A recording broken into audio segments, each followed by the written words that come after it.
What's up, guys? You doing all right? Listen, where are my eighth graders at? Come on, VIP.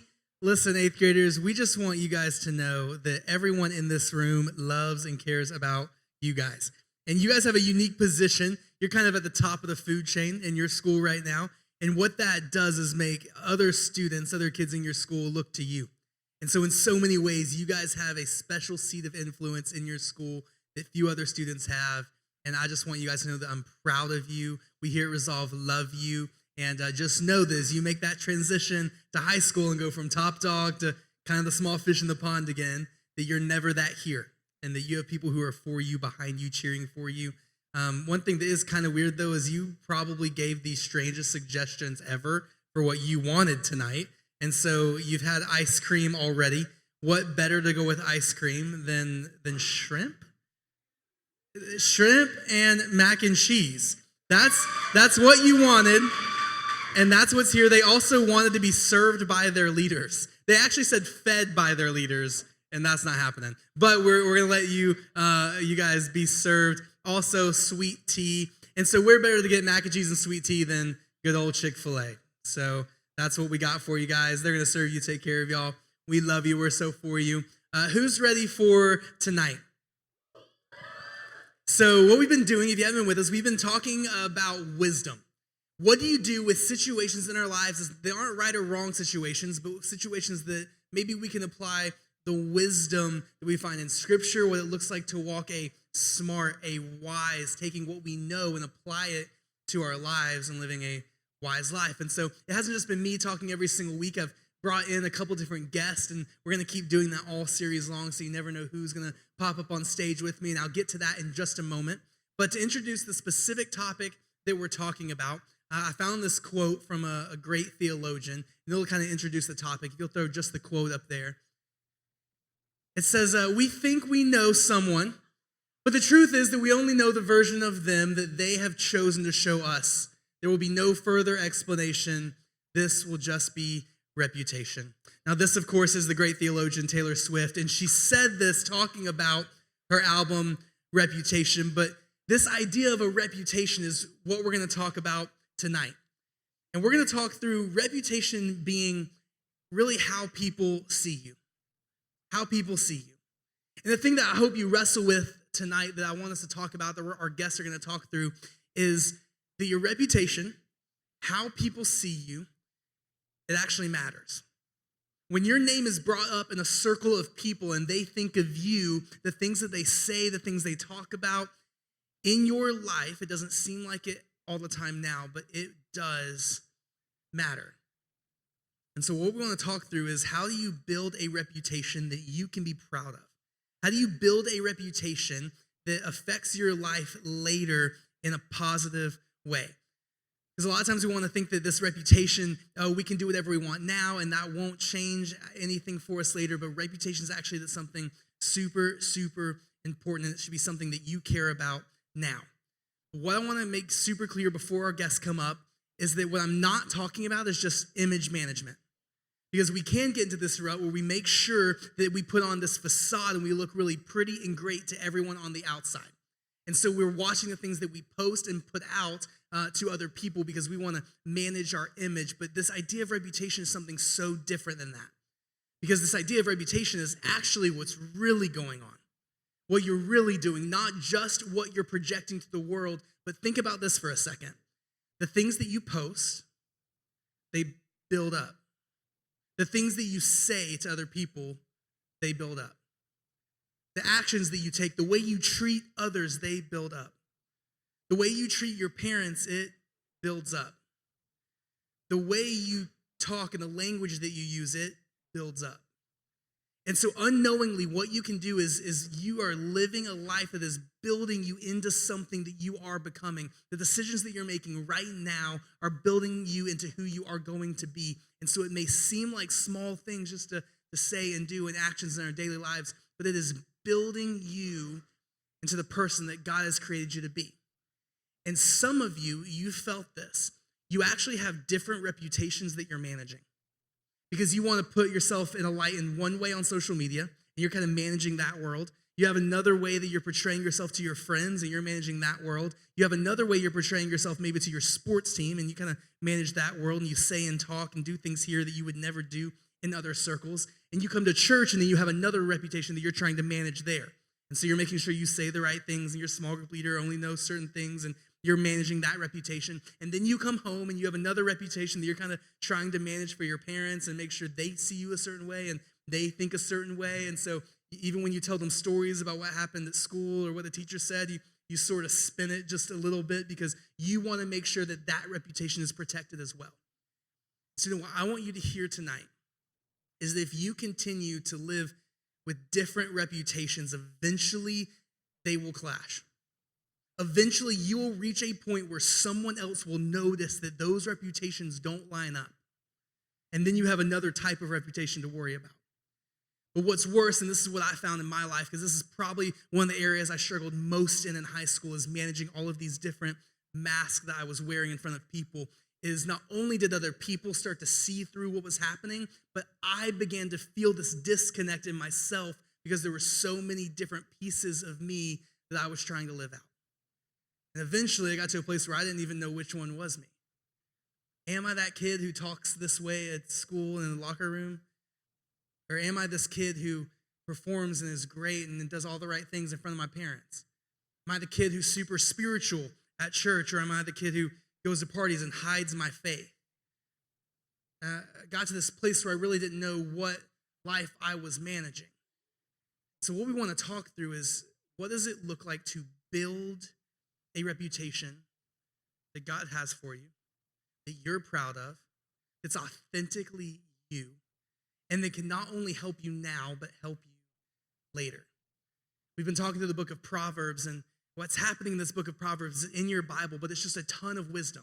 And it's from a guy who God said was one of the wisest men who ever lived. He had all of this wisdom from God, and he used it sometimes to do the right things, but other times he failed and he messed up too. And what he does at the end of his life is he writes all of his wisdom down for his sons. And he says, here's what I did well, here's what went amazing, here's what I've seen as I've been a leader and as I've lived out this life, and then here's some other things I didn't do so well and I wish I had changed and I wish I had done differently. And so what we get to do is take this book and look at what are some just basic principles that God said was important enough to be in his word with his wisdom from people who have lived out this life, and what can we learn from them. And then during the series, we've been learning from other leaders and going, hey, what have you seen? How have you experienced this? How have these truths been true in your own life? But one verse I want to point to that's going to kind of head out the rest of our time today is Proverbs 22:1. And it says, a good name is more desirable than great riches. To be esteemed is better than silver or gold. So he uses this term and he says a good name. What he's talking about is a reputation. In other words, it's that idea. When your name is brought up, what's said? When your name is brought up, what's thought of? What he's saying is that if you have a name like that, where when your name is mentioned, people go, man, I feel so loved by her. I feel so like worth and value is all she speaks into my life. Man, the way he just treats people, the way he talks is so humble and so gracious. When you have that kind of a name, he says it's better than being rich. It's better than having all the stuff. It's better than being the most popular and the most just have it all together person. He goes, when you have a name that's good, that's huge. And so that's our wisdom. What does it look like to build a reputation to where when your name is brought up, people speak that way of it? What would that look like in your life? Maybe as you are thinking through your life right now, maybe there are some decisions you've made even recently that you have to look at honestly and go, that's not building a good name for me. It's not building a good name with my family. It's not building a good name with my friends. It's not building a good name with my teacher. And so how do I begin to build a good name? Because here's the problem. Here's why this is so important. If you aren't careful, you will not care about your reputation until it's a negative one. See, the idea here is that reputation doesn't really matter to us until we wish we had a better one, right? It doesn't really matter until we get to a place where we realize, oh no, what I've been doing, what I've been saying, what I've been building has actually built now a reputation that's starting to close in on me. And now I wish I had done things differently. Now I wish I could go back and change how I speak. Now I wish I could go back and change how I talk to that person. But the problem is you don't realize that until you get to a place where you wish it was different. And so my hope and the hope of our leaders who are going to join us up here is simply to say, hey, students, think about it now. Think about it now. You will save yourself so much regret, so much hurt, so you will jump into new opportunities if you can now begin to think about the things I'm doing and saying are building me into someone later, and that's important. If you can do that now, it will change everything. So what I want to do is introduce some of our leaders tonight who are going to talk through this topic, and they're going to get honest, and they're going to get vulnerable, and they're going to talk about what this has looked like in their lives. Times they've done it really well, times they wish they could have gone back and changed it, and so you can't go back and tell yourself to do something different. I wish I could tell middle school Bradley to stop being such a punk, and I just can't do that. But I can get the opportunity to maybe go, hey, here's where I messed up, and you guys can take it or leave it. So that's what these leaders are going to get the opportunity to do. So if my leaders around the room will go ahead and come and join us up here. I'll introduce you guys after you get up here. Come on. You might recognize some of this crew. First, next to me, you guys have seen this guy before. This is Mr. Ezra. And I threw the Mr. in there. It's just, why not? Why not? Yeah, and so you've seen him around, and you've seen him lead worship here, and he's just a huge part of our church, huge part of our student ministry, but also a small group leader, has a heart for you guys, and this is just what he gives his life to every day is to help what's happening here. And so we love this guy. We're thankful for him. I can't wait to hear about what a punk he was in high school, and we'll see. And then next is Chloe. Chloe, who's in Chloe's small group in the room? We got some fans out there. Chloe is one of our interns here as of this year, so she is working hard. She has a lot of things kind of under her purview, like connections. She's doing the follow-up process. You guys might be getting emails or calls from her. She's handling a lot of those logistics. She also helps pull off these amazing VIP nights. So when you guys say shrimp, she goes, I guess I'm going to go find shrimp. And so that's what happens. Chloe, we're so thankful to have you on the team. Can't wait for tonight and just to hear more of your story. And then next to her is Abby. Anyone in Abby's group out here? Abby, also one of our interns, and she's been really just rocking it on Sunday morning D group. Anyone go to this? Any middle schoolers in the house? Brand new program. We just decided, hey, middle schoolers are showing up on Wednesdays. Can we do something awesome there just for you guys? It's just insane games and fun and connection. And Abby has just taken that and run with it and just slayed it. It is going so awesome. It is a blast. I love being there on Sundays. You guys should join second service if you are free. If you're a middle schooler, come to that. And then on the end down here is Mr. RT.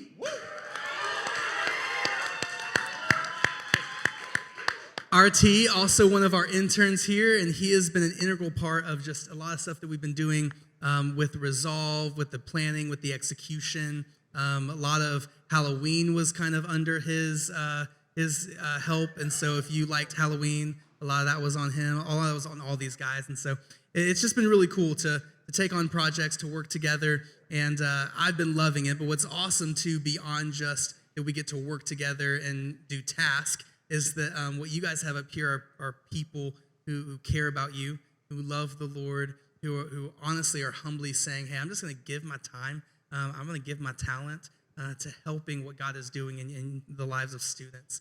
And so I just love working next to leaders like this who have a heart to say, hey, I'm just an open book, and I want to be here to help however I can.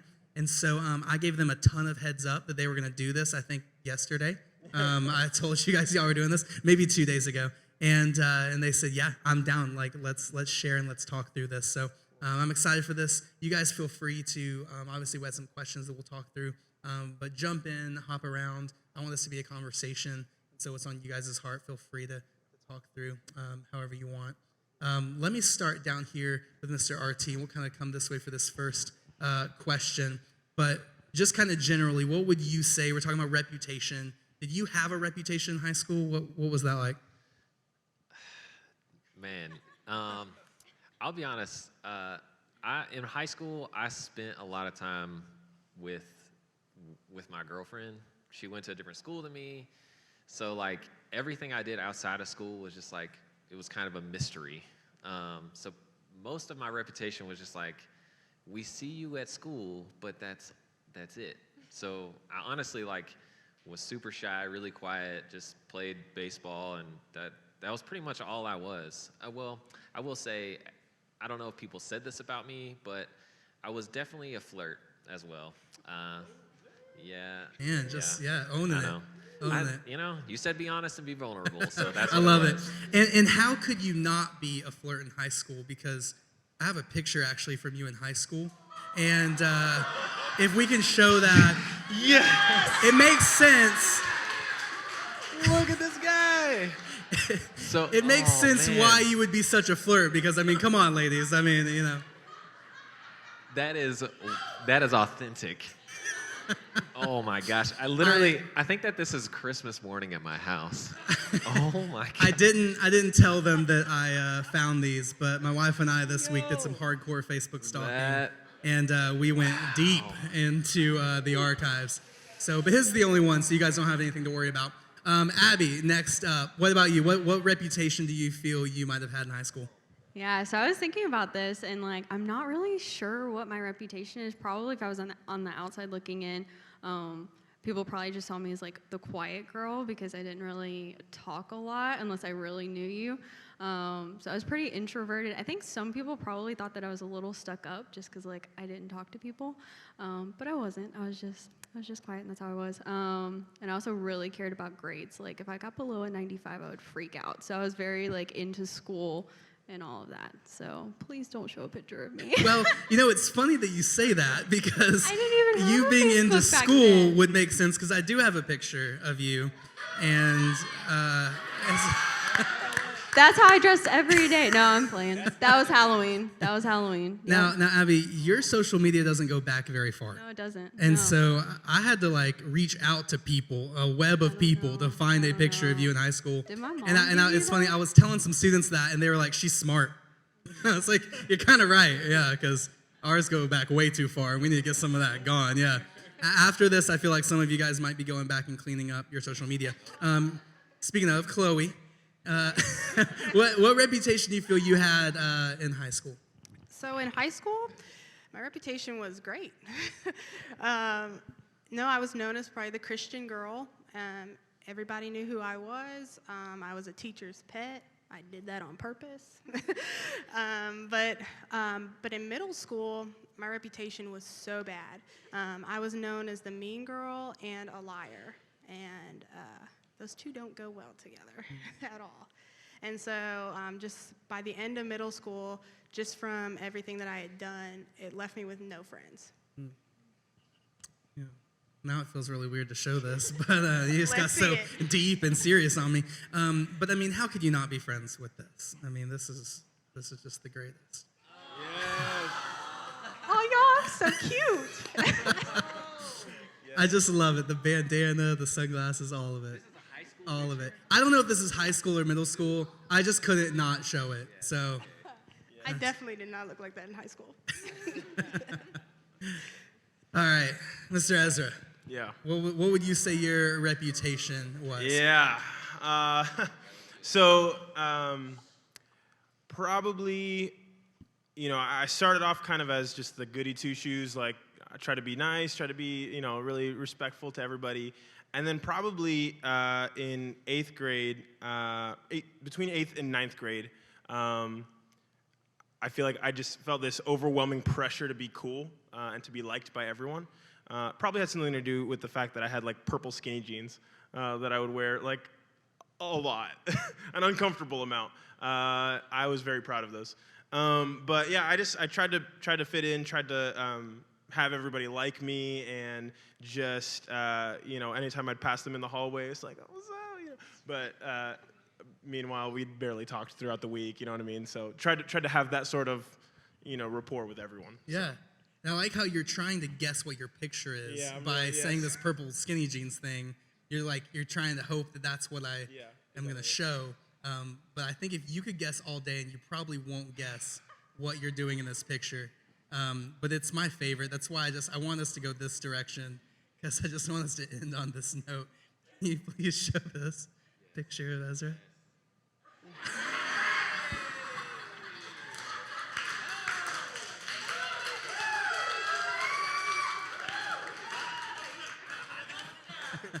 That is a glorious hot dog from Chicago, and it's the best kind of hot dog ever. It's there's relish, there's mustard, there's not Artisa, what's on ketchup. the hot dog? Yeah, it's basically everything but ketchup.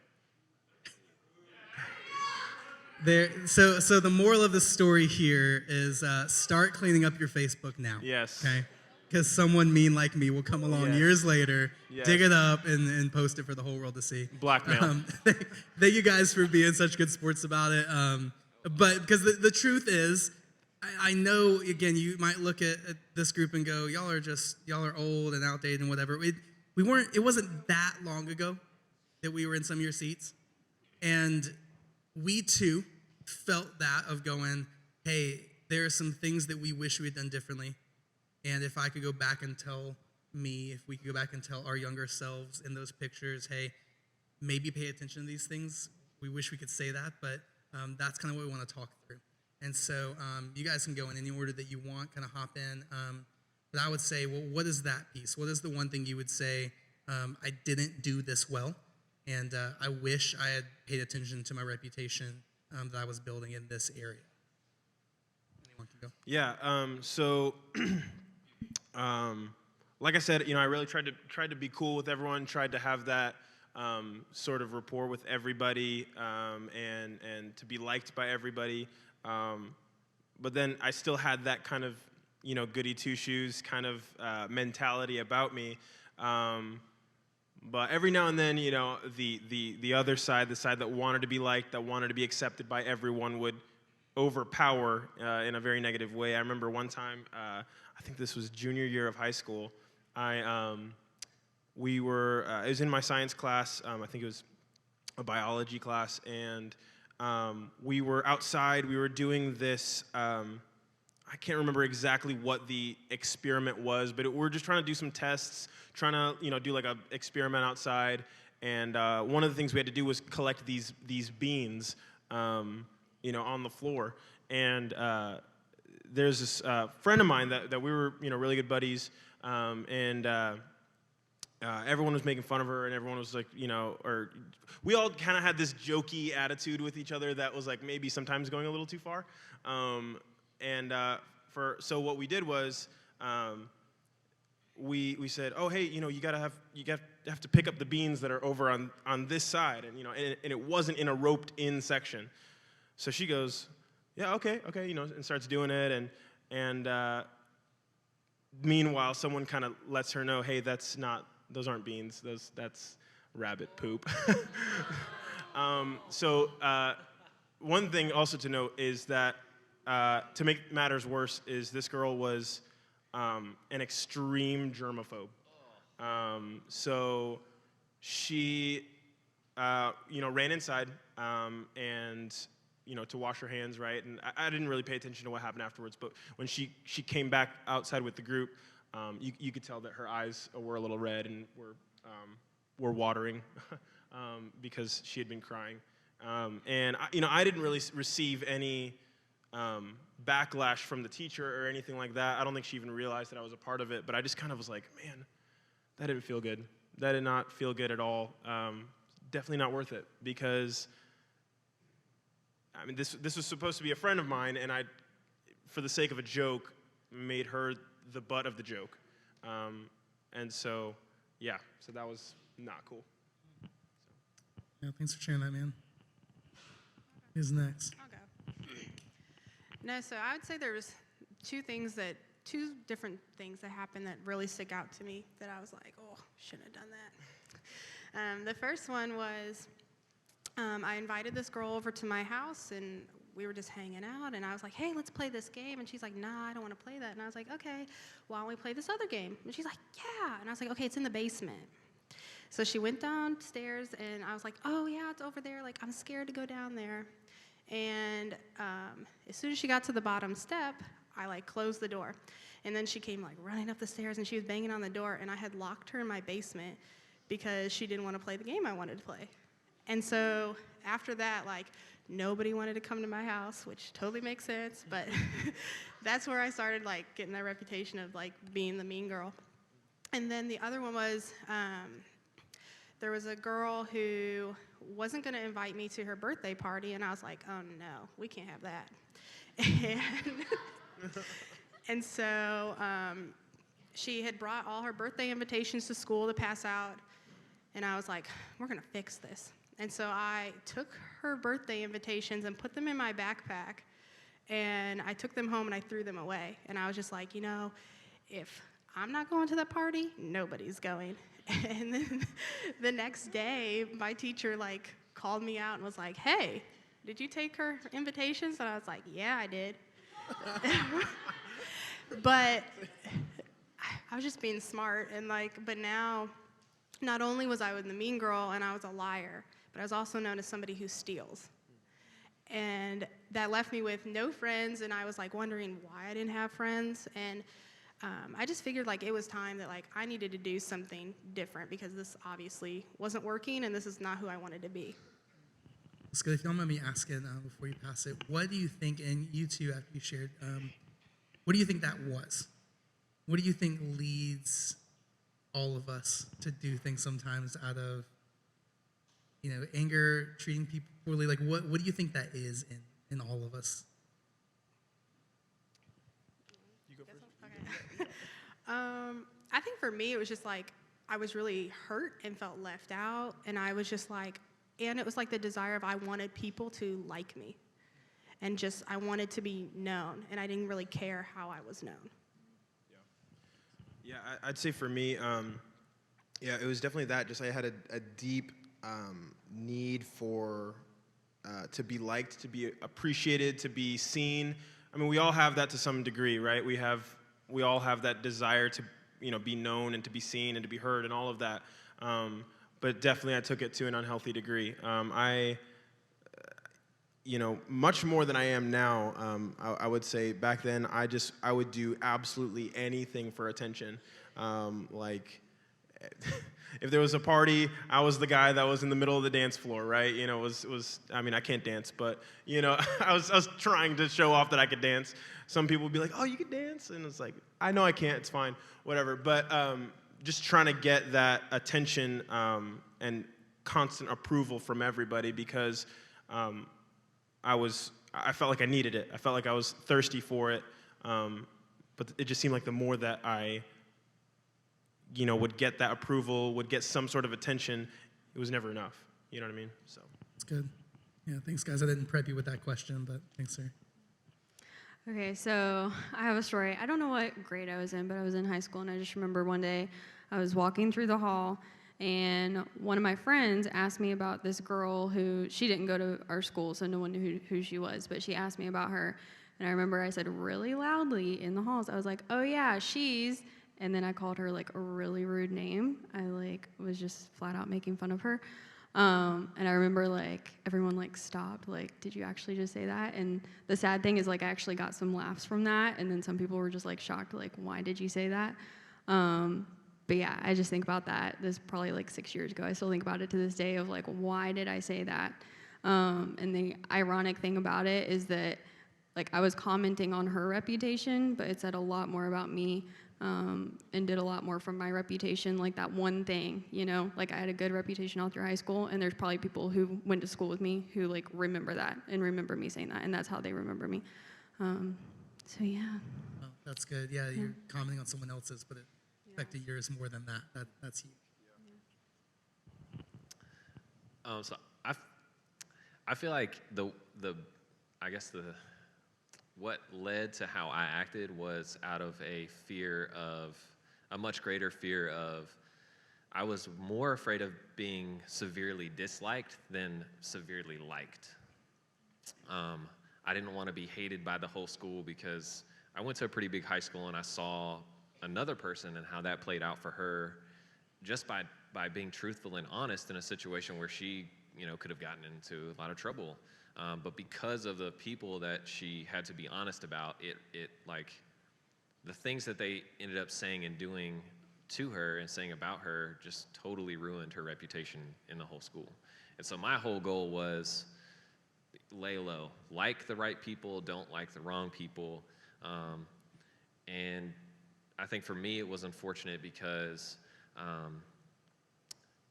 what it really led to was getting involved with some of the wrong people. I never did any of the wrong things, but I also, I don't know, I guess I would just consider it more laziness. It wasn't more of what I did do that I felt bad about. It was more of what I didn't do. Where I could have done more, I decided to do less because I felt like, well, if I do more, like what are the next 3 steps of that, and what is that going to look like for me through my school and through my friend group? Am I gonna be the outcast next? So, yeah. Yeah, that's huge, and I appreciate all you guys sharing different perspectives on that, because I think that there's probably everyone in the room kind of relate maybe more to one of your stories, because we're all kind of going through that battle, and still today, right? We have to filter out going, hey, do I just want to be liked? Is that why I said that? Is that why I did that? Like, this isn't something that you grow out of. You don't like get past high school and now you're like, man, I just say and do everything perfectly. That's not our stories. But it's cool to hear, hey, I did learn this about myself, and now moving forward, I hope to work on that.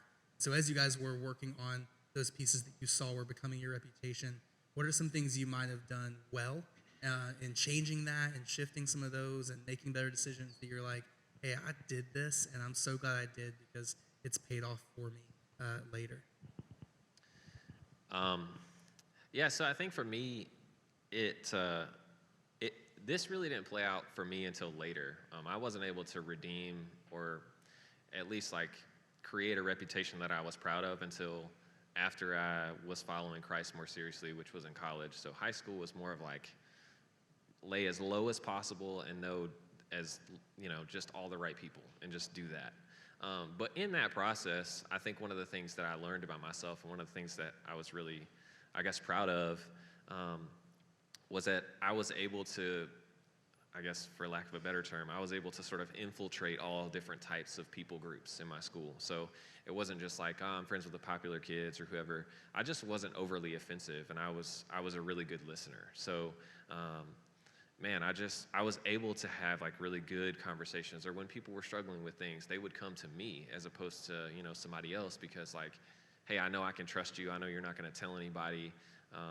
So I was just a really loyal and really trustworthy person, which, looking back on it, like, I'm so thankful that I was that person to a lot of people. But at the same time, as an adult now, I can look back and think like, man, I could have made like a way bigger difference at my high school than I did. And I just didn't. I wasn't able to, do anything about that. So, but fortunately, I'm here now, so it's all good. I would say for me, like I mentioned, like grades were really important to me, and not that you should be like so consumed by that, but just like the work ethic behind that will really carry into the rest of your life. So I know that has helped me like in college and just with all the jobs that I've had. So that's one part of my reputation that I'm glad that I had. Another thing is just being a good friend. I think I did have that reputation. So just knowing how to be a good friend and also knowing how to choose good friends and surround yourself with the right people. 3 of my best friends from high school are going to be at my wedding in a couple months. So it's like the people that you're hanging out with now could very well be a huge part of your life, like years from now. So just making sure that you're, surrounding yourself with the right people. So. I think for me it was when I went into high school, I was like, okay, I really need to change it up. Luckily for me, I ended up actually going to a new school, and so I was like, okay, like nobody knows me here, so I can really change. And so I just started doing things differently, being nice to everybody, talking to people all the time. If there was some kid that looked like lonely in the corner, I'd walk up and talk to them and like invite them to sit down with me and my friends at lunch. And I just did things differently than all my friends were doing. Like I remember one time for prom, all of like my friends were all wanting to like go have a fancy dinner and all this stuff. And I was like, instead, I was like, they were like, well, maybe we can do something different. And they were like, well, what do you have in mind? And I was like, well, why instead of us going to eat a meal, why don't we go and feed the homeless? And so instead of us like eating a fancy dinner, like we fed the homeless, like all up in our prom gear. But it was so cool because none of them had ever done anything like that. And so they kind of got to see little glimpses into like my world of things that I love to do, but that are not for me, they're for somebody else. I'd say for me, this happened probably sometime in middle school. In the student ministry that I grew up in, there were some guys that I was trying to be cool with and trying to hang out with and all of that. And I remember one time I was walking out of this room and I saw one of the guys that I typically tried to hang out with. He was talking to this girl, and he was kind of getting in her face a little bit, and to the point where he even like stuck his finger like right in her face, and was like just being super rude and obnoxious. And I just was like, I actually like walked up to him like in the moment, and I said, "Dude, get your finger out of her face. Like, what are you doing?" And he just like walked away. I remember that because I was like, I just realized how important it was to be someone of integrity, and to be someone who, because I would always try to do my best to think of the future. If I want to actually, be with someone in the future and start a family, like I have to start thinking about the way that I treat women now, and I have to start thinking about the way that I, am respectful to everybody, my sister, my mom. Those things matter. Just the little things of like trying to, sticking up for whoever it is, maybe someone that you see that is, the underdog or just anybody. If you see that, tell them to cut it out, because odds are it's not really going to affect you, but it's really going to affect them. So, yeah. That's awesome. Yeah, guys, I just appreciate you sharing your journey, where you failed, where you've messed up, and what you've learned and what God has done through that. Just means the world, and I just am thankful for you guys as people, that you do what you do, that you show up and just consistently, continually, that you work hard, that you just give so much to our ministry and to these students. And I'm just so honored to get to work alongside of you guys and to have you a part of this. Can we give them a huge thank you and a hands up?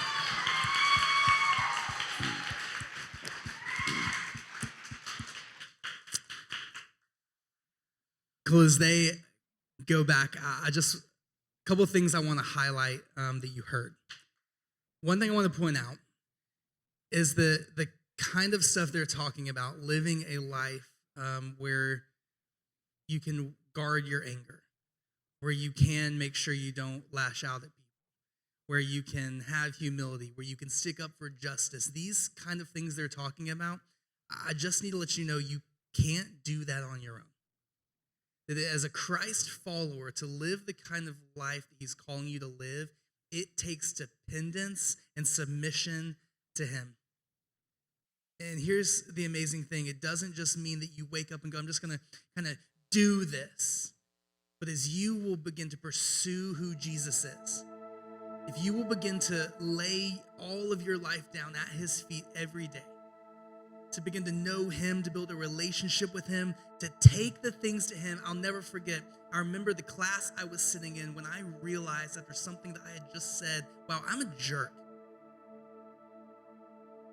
And I went, but I'm following after Christ, and these kids know me as a Christian, and my reputation had become the Christian jerk.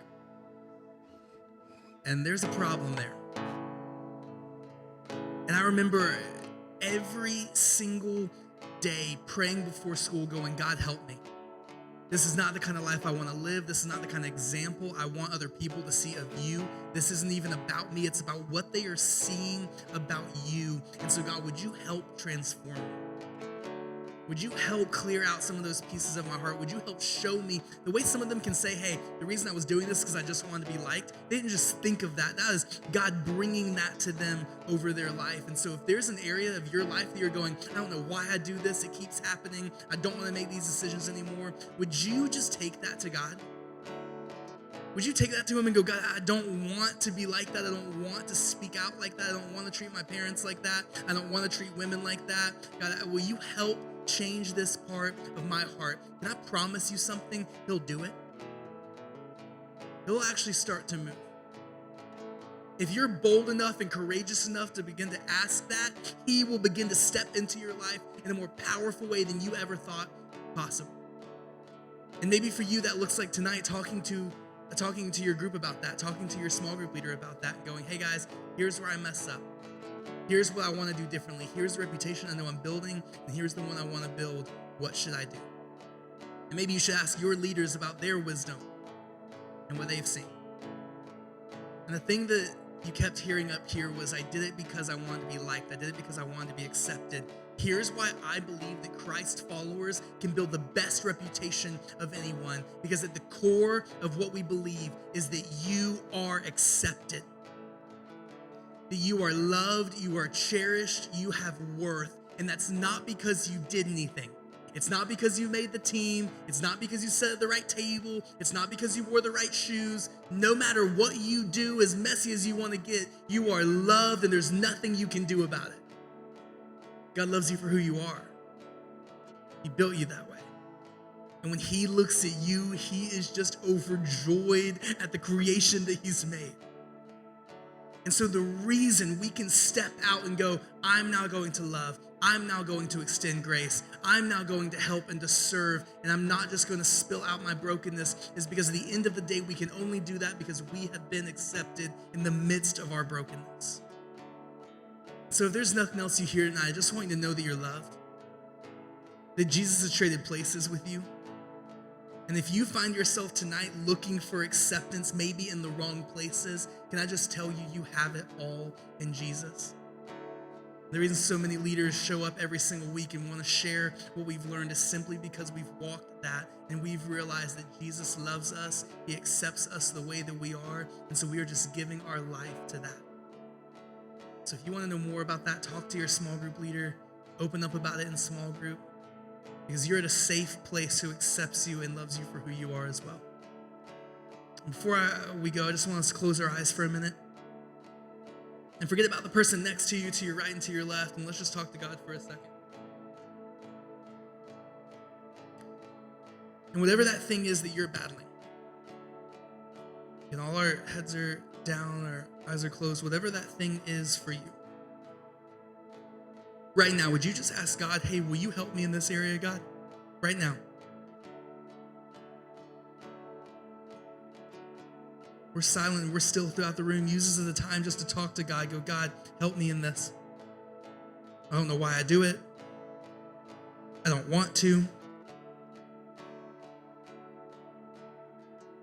And maybe you've been believing the voice that you can't change, and just let God right now remind you that you can.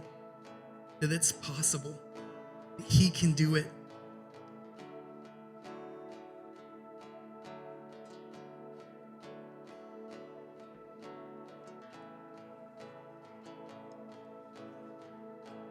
And then the second thing I want you to talk to him about is, if you're struggling to feel like you are truly accepted by him,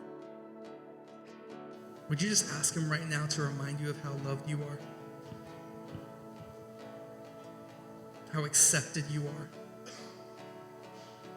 Would you just see him in front of you right now, overjoyed, smiling? Yes, he knows your flaws. Yes, he knows how you messed up, but that's past. That his son took that on. And he just wants you.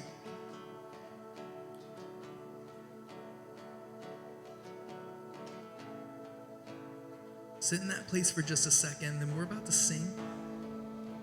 And let this not just be another time of singing songs, but let this be an overflow reminding ourselves how loved we are.